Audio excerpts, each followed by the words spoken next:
Okay. Hello, guys. This is Bonfire Builders, a podcast where we talk about world building and other misfortunes. And I'm your host, Nathan, and I'm going to be the main one talking about all the geeky stuff that most people probably won't listen to. And then this is my co host, Dylan. Hello, everyone.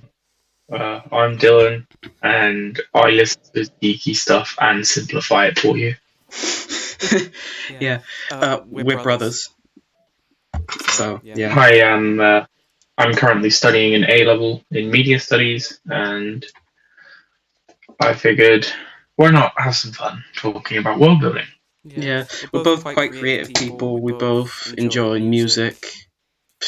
And what other creative things do we enjoy, Dylan? I'm not quite sure, except for music. I quite enjoy looking at video games and how they're produced, the art style and the soundtracks, and just the overall gist of the idea of creating something from nothing. Yeah. Actually, like, moving on from that point, this is a good time to try and, nail down a definition of world building.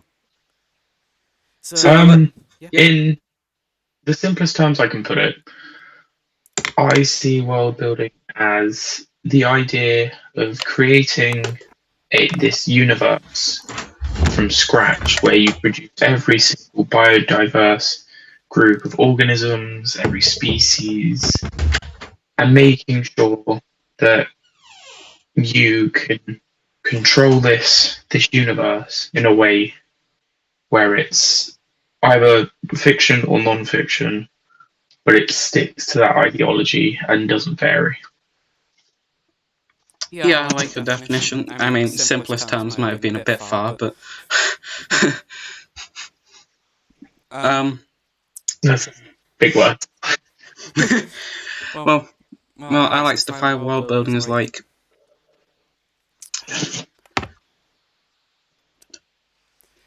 I don't know. It's almost like playing God.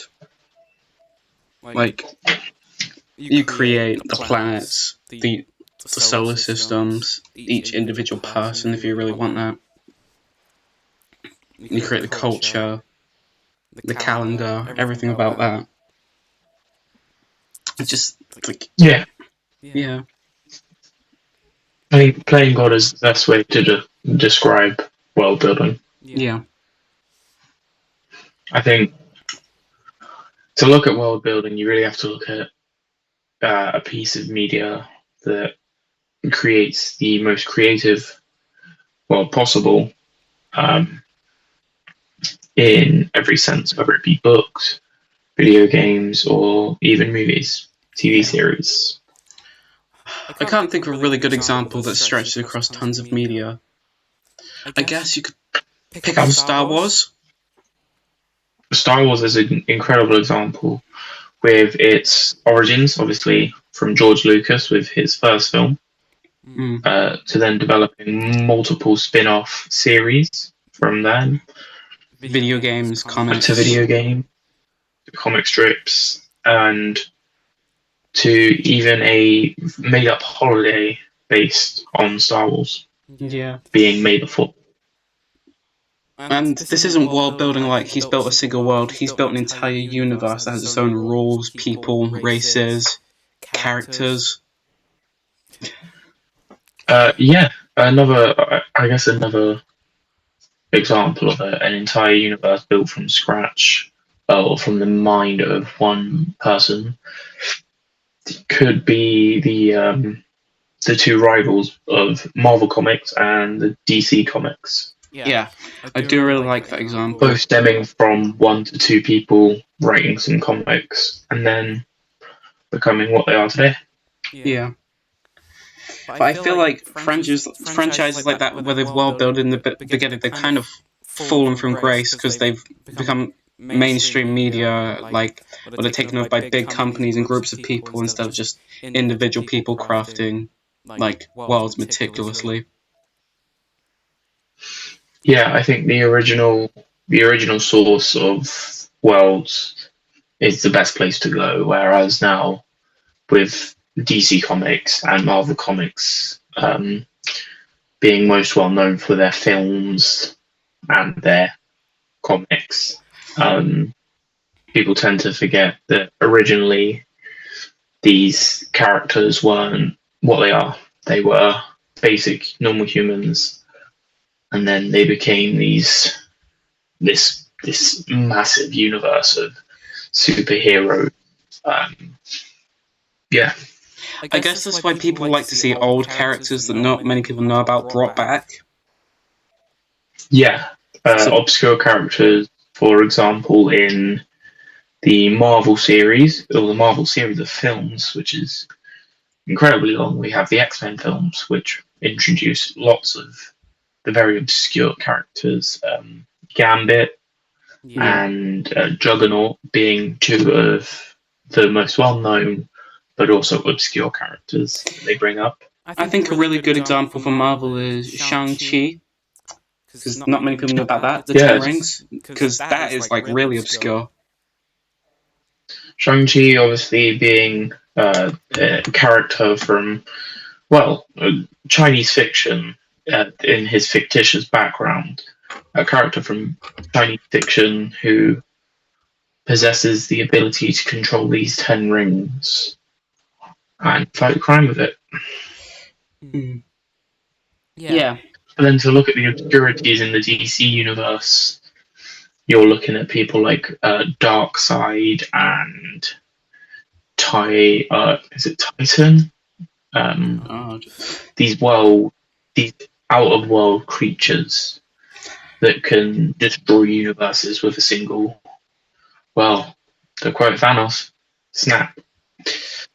I'd go as far as saying actually DC loves bringing back their obscure characters, especially because they do span across tons of media, like the Injustice games and stuff like that. I feel as though the most common source of media that's looked at for the DC universe is still their comics. People will go back to the Golden Age comics or the New 52 comics, and they'll explore these different universes where different things have happened. Yeah. Actually, going back to Marvel for a second. Oh, yeah, carry on. No, that's after you. Okay, going back to Marvel for a second. Marvel has their phases in their universe, which I think is pretty cool. Where we go from piece to piece of different parts. Yeah, and the fact that sometimes they can have two almost trains, you could call them, with when they had the Avengers and the X-Men movies, both being produced at similar times, and we're able to push both of those, and they became quite popular. The X-Men obviously not being as popular because James Xavier's School for Troubled Youth or Supernatural Youth is not as common as a rich billionaire playboy who has a band of crazy rich people or incredible fighters and decides Civil War heroes. And decides to build himself a giant suit that lets him fly anywhere for some reason. Exactly. Yeah. So in that sense, I'd say carry on. I'd say the DC universe in that sense is more on the supernatural side of things, because you look at the superheroes in the DC universe, you have Superman, you have the Flash, you have someone like Green Arrow. You have these characters who are all they may not be born with it, but somehow gain a power. However, the main focus of DC Universe is being that one really rich guy who built himself a suit to fly around and beat up people. Exactly. They both DC and Marvel have the same sort of center point. Yeah. One thing I like about Marvel though is they build they do their mainline Avengers movies, their X-Men, all that sort of stuff. But then they build just these random spin-off shows as structure. So you exactly. With their What If, one that I found quite interesting was their What If series. What If is a really good example of world building. Really good example of world building. It's incredible because what they've done is they've taken the original characters and just change them. A very, very popular one was the "What if Captain America was British and a female?" Captain Carter. I love that. It was so cool, that episode, actually. Captain Carter. What if Captain America had died, not Peggy Carter? Yeah. And so we explore this universe where this Captain Carter, as she's known, takes over the mantle of Captain America. And yeah, I guess another really good film to explore it would be the Doctor Strange Multiverse of Madness film. Yeah, I have not seen that, but apparently it's like really good.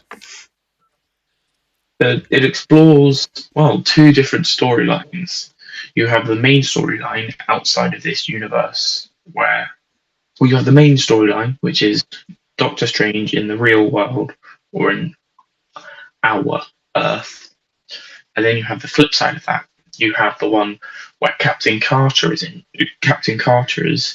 a person. James Xavier is head of a council that enforces rules on Doctor Strange due to what another version of him had done. But it also shows us the power and from the comics of the Scarlet Witch. Yeah, she's just incredibly powerful. In Wanda, and she is, I think, she's very an underrated character. She has this large sex appeal, which attracts a lot of people, but no one really looks into her and thinks, okay, but what really is she? And it's only when you do that you start to realize, oh my god, this is one of the most powerful characters in any comic book. And she was introduced when women were still fighting for their rights to be seen as powerful, strong people. Mm. And she was introduced just this mind-blowing concept to have this super powerful woman who could take out any superhero.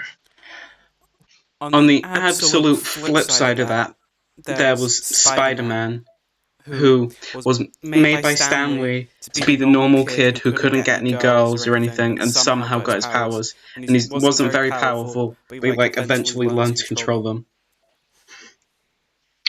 I think Spider-Man's a good person to look at, because Spider-Man has obviously had his 3 iterations in film media. You have the Tobey Maguire version, you have the Andrew Garfield version, and then you have the Tom Holland version. Now, obviously, Tobey Maguire, I believe, came first with The Amazing Spider-Man. Or was it just Spider-Man? My memory is not with me today. But he started off first with him, and each of them take this different journey. So the most modern Spider-Man, Tom Holland, has taken this journey from being just this weird kid who just suddenly gets bitten by a spider, and then realizes, oh my god, I now have these incredible powers that make me so much stronger, quicker, this, that, and the other. And it's almost lucky for the people of that universe that he uses those powers for good. Yeah.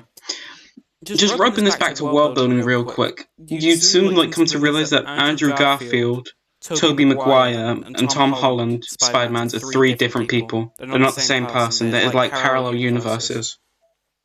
Yeah. It's a very puzzling film, to say the least. Yeah. With different characters, different villains coming from obviously all these different universes, but they're not different universes, they're parallel universes. They run in the same timeline, just with different events. Parallel worlds and universes is a good point that might be actually decent to discuss, because parallel worlds and universes is strange. So, to me, the difference between a parallel world and a parallel universe has the same people, but they just have little tweaks or oddities about them. But a parallel world is like a world within your own.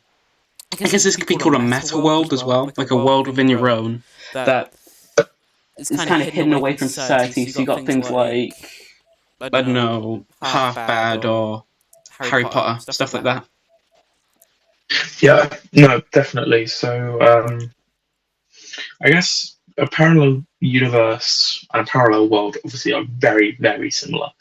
Yeah. Distinctions between them are always difficult, but to have a parallel world is what you'd first think. Two worlds together in the same universe. Yeah.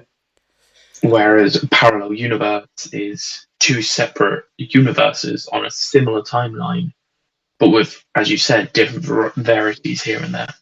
Mm. I'd say to bring this all away from like the DC and the Marvel side, I'd say one of the best examples of world building, aside from all that, is Avatar. I knew we were going to come to Avatar. It's a singular film. One film. No, not singular anymore, Dylan. Coming out. There's the second film coming out, and I'm very And excited. technically 3 more planned, but what's the chance of that? So we have this world where it is a parallel world, because we have the outside world where the soldiers are protecting this machine they've created, and then we have the world that is inside that machine, which is the land of Pandora, or the Na'vi. The Na'vi species are these blue creatures who go around and they hunt, but they also fight these forces that, not friendly. They're really like the Na'vi, and that's really enforced by their language, Na'vi. Yeah, the Na'vi language is very similar to modern day African languages. Yeah, definitely. And as well as that, it does seem like almost a modern day African country, Pandora. And it is built with tribes, and it's built with hunting parties. But the one thing that has always caused a confusion or puzzling thought in my mind is when they connect themselves to these animals. Yeah, the tail things, yeah. Yeah. And I've just always thought, okay, that's just a neural link to the animal to control the animal without having to pull it, kick it, and so on, like we do in the modern day. Yeah. But at the same time, those are the same pods that they connect to each other to reproduce. Yeah. So that is a strange dilemma. Yeah. There's this weird, like, almost sense of, I'm not sure what to call it, to be fair. Yeah. I'm assuming there is like a very good explanation for that, but like... Oh yeah, but not to my knowledge. I'm not quite sure what it is. It's like a meta-neural link, because the soldier, he's in a neural link, and then he's like using a neural link. Anyway. In another neural link, yeah. Yeah.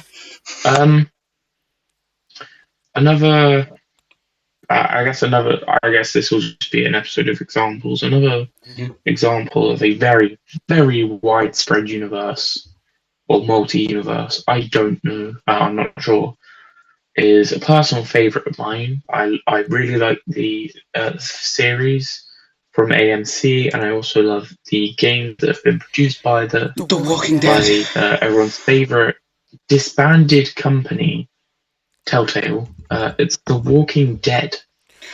Actually, just a quick side rant. Apparently, Telltale, they were saved by some sort of hedge fund company that bought them out. Oh, I did not know this. Yeah, and that's why like the new Tales from the Borderlands is coming out and stuff. That's a good point. I imagine the company could have been Skybound Entertainment, since they did help write a lot of the original scripts. It is Skybound Entertainment, yeah, it is actually. Yeah. There we go. That's why they're also producing The To go- Wolf Among Us 2. Wolf Among Us 2 is great as well. But to go deeper into the universe of The Walking Dead, I mean, there's two, even kind of three different universes. Now, the first two being the comics and the series, very similar. yeah, They've got a lot of similarities and they almost follow each other perfectly. With characters, what happens, how things go, so on and so forth. yeah, However, the differences start to appear in the game series, which has currently got 4 seasons, each season with, I believe, 5 episodes, they call them. yeah. So sections of gameplay. And you can immediately, as soon as you boot up these games, there's a difference immediately. Not in the way that the people react to the zombies or the walkers as they're known, but just to the aesthetic and the genre, like not genre, but the aesthetic of these two versions of the same product. Actually, I think that was a great idea for them to put two different sets of characters in the same universe. Definitely, I feel like we have always followed. In the series, we have always followed this soldier, this police officer who wakes up in a hospital, goes out of his way, looks after his family, finds his family, looks after them, in Rick Grimes. However, when we come to this series, we start off and we're playing a male called Lee Everett, a man who's just been arrested. I feel like when you look at that immediately, you're thinking, okay, one series is starting off with a police officer waking up, and the other one is starting off with a police officer being shot after crashing the car. Yeah. So I don't know whether the series had influenced that, but you can definitely see how this could just be them trying to make some sort of sense and still show that it is the universe. Yeah, I love that link actually. I didn't even realize that. Yeah. It's great. There is one connection between the series and the game, and that is the one name you hear in both. That's Glenn. Now, in the series and in the game, they have incredibly similar personalities. They are almost the exact same personalities. Now, while I'm not too informed about the show, I can tell you that the last time we see Glenn in the games is in season 1 of The Walking Dead, and he is driven off to go find his friends in Atlanta. Where do we find Glenn at the start of the 10-season series of The Walking Dead? We find him in Atlanta with a group. Yeah. I feel like Glenn is almost the grounding point between the two games. So you still know you're in the same universe, but you can tell that they're different. And the reason why using two different viewpoints is good, so you can see how other people live in this universe, not just from this one person's point of view. Oh, definitely, and that's why I always enjoyed in the Walking Dead games the shift in perspective. In the first game, you play as Lee Everett, an ex-con who's trying to keep this disgruntled band of people alive. In the second game, the second season, you are playing as Clementine. We're not sure on her last name, but Clementine, and she is there to look after. She is just been traumatized by having to kill her friend after he was bitten, being Lee. And now she has to find a new group and work with this new group to survive. We come into the third season and we instantly find a completely brand new family. Yeah. The Hispanic family of the Garcias, made up primarily in the game of Javier Garcia, Kate Garcia, who is married to Javier's brother, and I cannot think of his name suddenly. Javier's brother, and then the two children, Gabriel Garcia, who's very well known in the game just as Gabe, and Mariana Garcia, who, when they shorten her name, is Mari. Now, during this season, we don't meet Clementine until late into the first episode, where Javier and his family have been caught off guard. They've been held hostage, and suddenly he gets knocked out and taken in this truck to these people. We don't know who they are. Yeah. The truck is then caused to drive off the road, and we meet Clementine, who the first thing we see her do is hold a shotgun to his head. And that just shows how she was brought up through the rest of the games. And then we come to the final season, a very, very heart-strung season. This one, it really does hit you in the feels a bit. Where we finally see Alvin Jr., who we first see in the second season as Becca's child. Finally meet Alvin Jr. As a little lad who is grown up and able to look after himself, and Clementine. And instantly, when you look at the first season and the last season's cover images, you can immediately see a similarity. Yeah. You have Lee holding Clementine safe, holding an axe in the first season. Mm. And then in the final season, we see Clementine holding Alvin Jr. with an axe. Instantly, your brain goes, okay. And that then gives that stigmatism of, well, this is how it ended in that game. Will Clementine follow the same fate?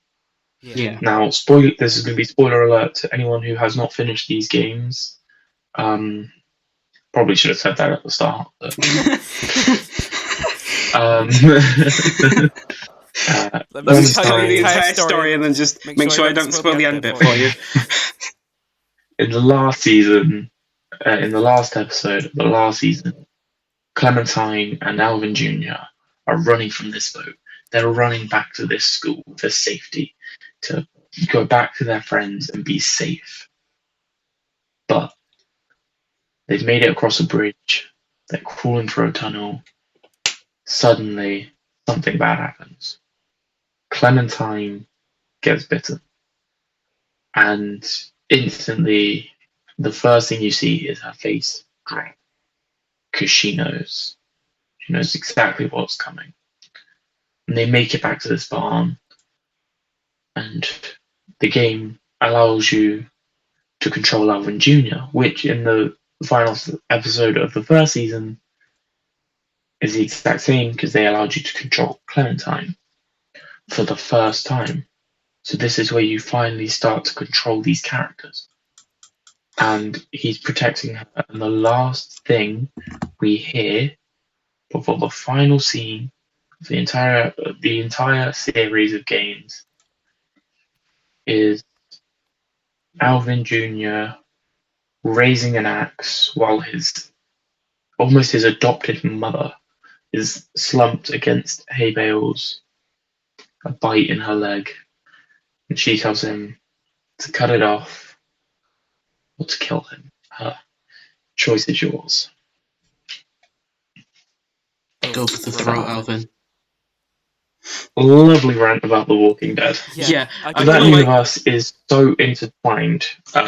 It's crazy.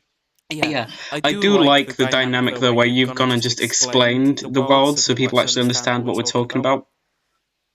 Yes, that's always useful. Yeah, that's how. Every time you start a new game, obviously, it allows you to also import your choices. So everything you do influences everything else.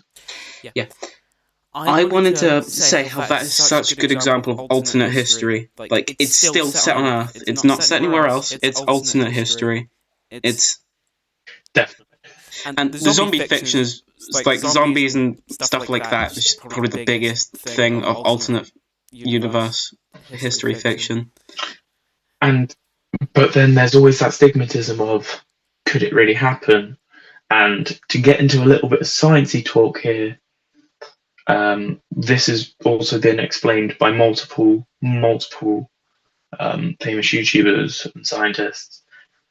In theory, if someone was to weaponize mad cow disease and drop it on an area of land, it is possible to get a zombie-like creature to reveal itself almost from human bodies.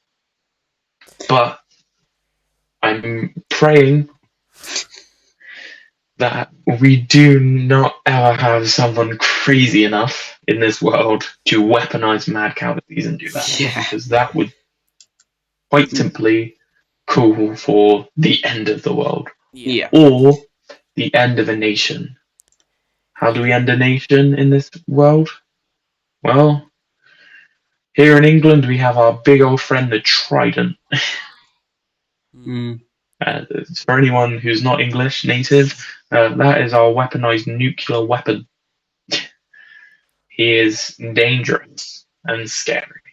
Yeah. So, let's move away from world-ending scary talk and I think sooner or later we're going to need to start to wrap this one up, because we're getting into the area of multiple examples and deep talks. Okay, I do just want to cover like 2 or 3 more things. Okay, that's absolutely fine. Like I said, alternate history. That's a big genre. Again, primarily made up of things like zombies, stuff like that. Yeah. So for the slightly more mature or older people people listening, you may recognize the name Black Adder, which was a character played by Rowan Atkinson, and a series of films where Rowan Atkinson's character went to different times in history and played it out. And while it's not the best example of alternate history, it is a good example of seeing what can happen if history is changed.